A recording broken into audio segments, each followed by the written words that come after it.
Senden sonrasını ben bilmedim. Gözüm açıp başka kimse görmedim.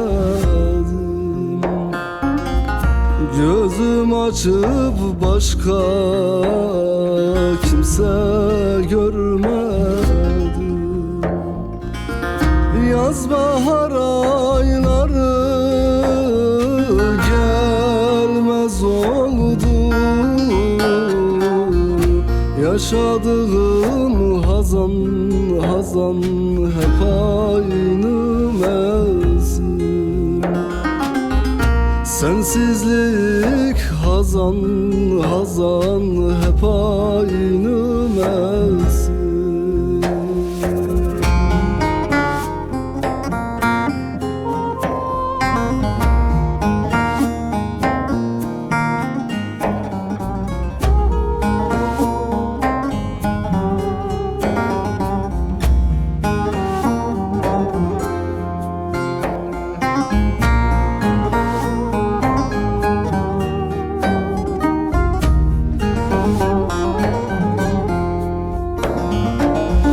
Bezettiğim günler bağında kaldı.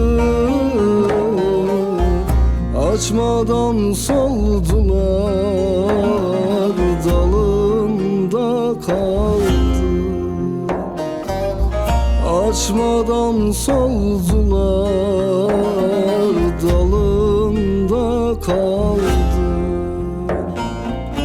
Almadım muradım, gözümde kaldı. Yaşadığım hazan hazan hep aynı mevsim. Sensizlik hazan hazan hep aynı mevsim.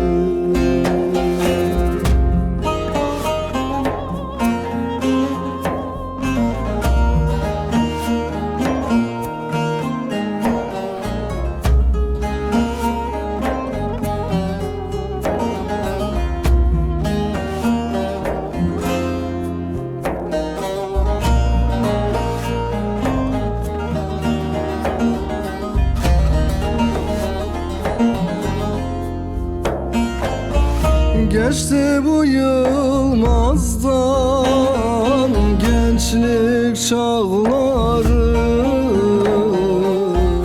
Kapalı kapımı açan olmadı.